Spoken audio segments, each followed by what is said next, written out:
King Stitt. Stitt. S-T-I-T-T. Right. Right. Ready? Okay. Rolling. Don't talk to you. Talk to you. Talk to me. Okay, we're down in the printery here at Studio One on Brentford Road in Kingston, Jamaica, to talk to the great Count Machuki and the great King Stitt. Yes. Yeah. Good afternoon. Good afternoon. How do you do? So, first I'd like to talk about the early days of dancehall and how things used to run on in those times. Count Machuki, perhaps you'd like to begin. Well, I Count Machuki got my professional break in the year 1950 with a song called Tom the Great Sebastian in the Foresters Hall. It was on a Boxing night, the 26th of December. Previously, before, we used to play at Friday nights in the Jubilee Tide Gardens. There I were able to create a selection within Tom record that was unknown to Tom the Great Sebastian. So on the 26th of December, we had a shortage of liquors, and I got my opportunity there and then to open the Foresters Hall because Tom I was to go and seek liquor to keep the dance. When he returned, he heard me playing a lot of records that was strange to him. And he accosted me that if he not told me that I should not borrow any records and play on the set. Well, I smiled. I said, no, Tom, I didn't borrow any records. And when the record was through, I flipped the other side and showed it to him. Well, I made a good job of it because I had the Foresters all rammed it seams at 9 o'clock. And by 10:30, Tom came and took the control and told me that, tell anybody that I, Thomas Wang, say, you Count Machuki, it's a world great DJ. And then, from then on, my professional career launched. So, On the 2nd of January, incidentally, I promoted a dance at the Foresters Hall by the name of Unbound Fiesta, using two sounds, Nick the Champ and Tom the Great Sebastian. Well, Nick, in those days, had a good selection of New Orleans record that was hard to beat. And he opened the dance, and he really set the pace real hot for Tom.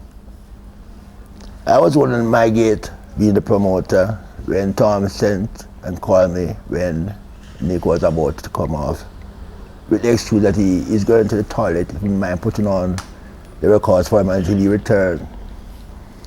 But Tom did not return till about 6 tunes after. And Nick, who had a habit of delaying in the dance hall, because the people always clamor, bring back Nick the Champ, bring back Nick the Champ. Didn't have that opportunity that night. I took care of that properly, and then on, I became the permanent member of Tom the Great Sebastian, and then becoming then his #1 selector. Well, I spent a period of years with Tom, but it didn't. Tom really was a man of the competitive nature. So when Duke Reed, the Trojan, came on the scene, Tom chose was to put himself in safe enclaves like the Civil Plaza, where competition was hard to really reach him. I then joined up with a song by the name of Tokyo the Monarch. But the Monarch really didn't have my dreams and ambition of being a #1 sound, that I could even then be the #1 DJ of the day. So I stepped away, and fortunately for me, one send-off party at the end of the corner of 133 Arnold Street, I came into Clement Dodd, who is Sir Coxon, playing at that send-off party. When I entered, they were doing the speeches, so I left and changed my duds and returning a black pants and white shirt. Unfortunately for me, I left my kerchief. I couldn't dance because if I danced, I would take my shirt in and wipe my face. So I chose to make myself become a part of the affair, and I reached by the turntable. And by then I developed an exceptional gift of playing back a record without you knowing that I have taken up the play off the record, hitting right back in the groove. So I did that with Coxsone about 3 times straight. So and by doing that, at the same time I started to build a selection. So when the tune was through eventually and he came to the table and he saw the selection I had made, he said, "You know this thing, man?" I said, "Well, no farm." He said, "I want to speak with you when the night is through." And the night in question, when it was through, we went along North Street as far as the Spanish Town Road and we made a plan. He wanted me in there to join up with him with the sound, and I showed him what I wanted, I expected. I said, well, if I have really a man in sound today, he must have the ambition to be the number one or one of the number one sound in the land. Because if I'm going to look back at this business as a DJ, I intend to be the number one DJ in the land. He said, let us see what can happen. And thereon we wrote history.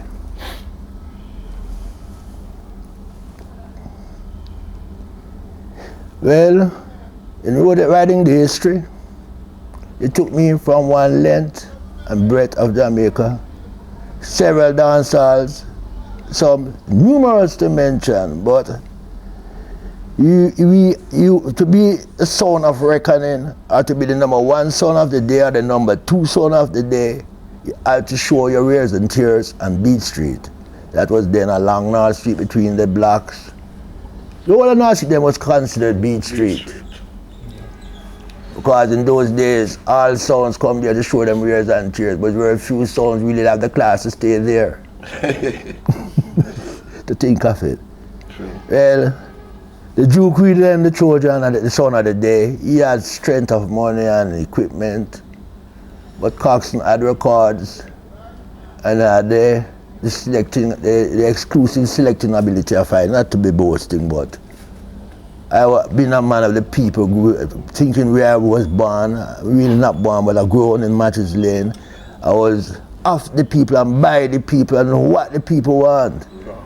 So I was here to really please them, because that's what I set out to do, to at all times try to make other people happy.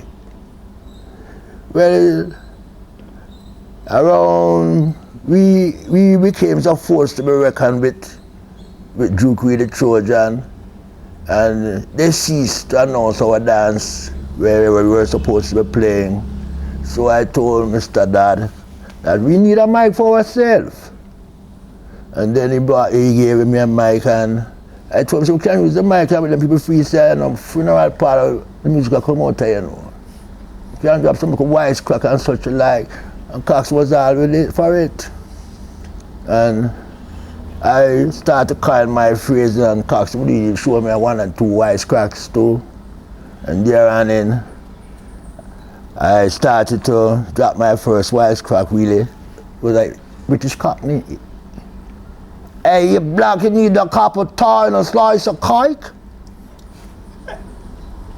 And that stuff, I was repeating through the whole night through. On a Saturday night in the Jubilee Tile Garden. Everybody fall for it. I got more liquor than I could ever drink that night.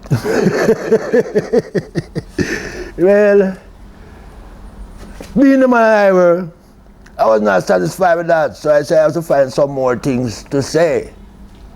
So, the Monday, I was passing by Beverly's record shop, and I saw the magazine stand, a magazine marked Jive. And I took up that magazine, and I crept straight and I said something where that amused me, and I paid for it. And from there on, I was able to start making my own jives too. And the first one I was to kind out for myself was, you dig my jive if I'm real cool and very much alive. Everybody around town know I'm a Machuki, so reach my chick, and when it comes to jive, you can't beat me with a brick nor stick. And that went down with the fans handsomely. So there on, and I tried not to repeat myself, so I keep creating. And there were times, there were records were playing, and in my estimation, they make it sound weak. So I would even put in some peps, like, you know, and created a sensation. That there are times when people go to the record shop to buy those records, and when they go home and come back to the shop and say, oh, wait, oh, when I hear the song we heard up at dance hall last night. That's exclusive. The dealer have to let the customer know that really Machuki's injection in the dance hall. And there and then now my name started to become an household. And being a man who believes in clean, decent, fun, whatever I had to say, I must be clean and pure. That love is true love, is pure love, is something the doctors can cure. And if I say I'm wrong and you are right, let's get together, let's not fight. You know, well, I was in demands. So Sir Cox, I was to start building a lot, I said. From 1, we reached to 4, 5, 6. And there was a joke. There are times when people come to rent the set, everybody want Machuki. I Cox never wise because I'm saying, it's why Machuki having 1, 4, 6 set, but I can't split Machuki in 6 pieces. Well, there on in, we entered into the local production, and I was the first man to play strictly Jamaican records for over 14 hours for dancing pleasure. Strictly Jamaican records, no foreign input. And all made by Sir Coxson's downbeat. Coxson's production, and I did the introduction.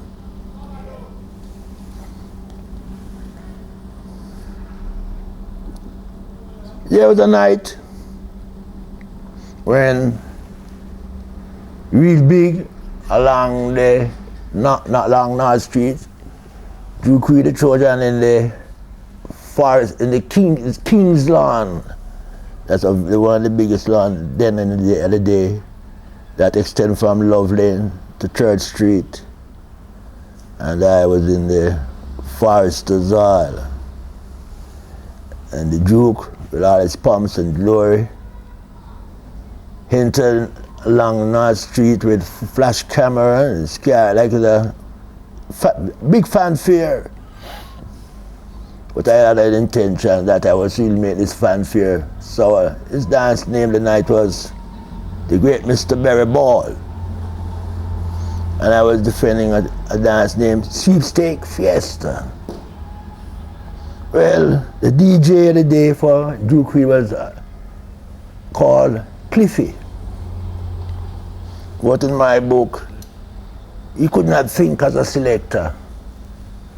Because some as early as 7 o'clock, he start playing Mr. Berry. Every other 15 minutes was on the turntable. Well, I devised a plan for him. And when the crowd gathered along North Street in the thousands, I took up my mic and I introduced my dance. Ladies and gentlemen, tonight's on the flight, the champ, Bertie is Judy. And Dolly from the East Coast Pal presents Sweepstake Fiesta. It's now on the turntable, so you got to be willing a neighbor. Put your hands in your pocket and moving through the gate like a rocket. And at the end, then I put the record to play, turn it down, using a certain amount of craft. Because it's the first time for the night people's going to hear this tune. And all the crowd started to move away from over the King's Land side of the street and came over to the Forester's outside to hear this tune. And when the solo and the tune started, I played that solo 5 times straight. It was magnificent, man. That solo work there was magnificent. And I caught it 5 times straight and put everybody in the Forester's hall. That by 1 o'clock the night, we were able to take beers from across the King's Lawn to be sold in the Forester's hall. And there are a lot of those events that I have enjoyed. At the same time, seeing people smiling on their faces, You know, where I always play, there was always smiles on people's faces, and I enjoyed it a lot. And plus, wisecrack I always had to say from time to time. You keep them merry, talk about, and I enjoy speaking about love most of the way. Sometimes I would say, love is the cause, the name of all things, the keys to joy and sorrow, the recompense with his that have been, or maybe music on the turntable flow. And all in all, I made a good job. I enjoyed myself, not for the financial side of it, but there and then I had a burning ambition that Jamaica should have its own record industry. When I was born, I happened to find my mother with 2 gramophones. So there and then, from that early stage, I was exposed to records. And I soon get to realize that all these records were made in other countries, none were made in Jamaica. So I got that desire that Jamaica should have its own record industry. Growing up with youths then, from the corner boys, there were some guys who could really sing brilliantly. And I always said these guys should be on record. So there and then, I use my efforts and energies. I try everybody I meet who have interest in record. I always sit them beside there who want a record industry, we need it badly. And then I put what I could. I didn't have the money, but I know I could pass my ideas, how I could go about it. And I even suggested that then the musicians that they did that we could put together. And eventually it became a reality. Today I ain't got no cash, but I'm happy. Because what I set out to accomplish, it becomes a reality. Jamaica has its own record industry. The only thing that I am not satisfied about, I had a dream within myself that the sound system operators who could deliver themselves, or the sound system in itself should be used as a cradle for radio announcers and radio operators. Yeah. We are looking around for people to play music to please the nation. They should look at the fees, check through the fees of sound for the people who have the ability. But until this day, I have not seen that becomes a reality.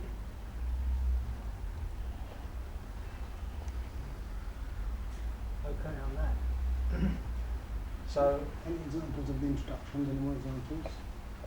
well, we can do when we do the little solo piece. Right. Yeah, we can say we can maybe get up something there. You know? Right. But that was fine, you know. So now we carry on and we talk now to King Stitt. Yeah. Well, I started my musical career in the year 1957, and being a patron of Sir Coxson's downbeat sound. It all started on a Friday evening, the barbecue lawn at Fleet Street. And Count Machuki was a jack then. And why he took on to me, that he found that I was really interested in dancing and I could dance all his opening selections. Because in those days, he had some hard up-tempo R&B and Like what? rhythm and blues, Yeah. you know, American records. And he found out that I could dance all of them. And he said, well then, if you can dance all these records that I'm playing, you would make a good DJ. You would like to do the second? I say, well, yes, fine. Well, we started in about 3 months. I was taken away from Count Machuki as his second and being given a set. Well, the great one, Sir Coxson, was not in the island at that time. It was his mother, Mistress Darlington, was running things. And I started playing on my own. And then now, while playing at dance at places like the Carnival Lawn, Chocomo Lawn, Live Wire, Jonestown, in Livewire, in Lincoln Crescent, and Skitterland and Barlow in Jonestown. I find that I begin to draw a certain amount of people and followers. But it so happened that after Count Machuki retired from sound, I took up the baton. And then it was just as what Count Machuki said. Well, the Duke was still in his glory, and that time now the DJ he had now his number one DJ was Cuttings. And whenever time that the Tower Neat and North Street, or for instance anywhere, that would be the excitement, that would be the draw cards for the night, because people say, well, the two top sound in Jamaica clash. But most time, Sir Cox was the victor, because we had the better records, and we had a more, what I would say, intelligent set of followers. They know when a tune is good, and so you see, it would create a storm. And then now, it got such a way that when we had sessions, like recording sessions, and I would tell a man, I would tell anybody, well, this week or tonight, I'll be playing 12 or 15 brand new musical discs. That was a fact. You understand?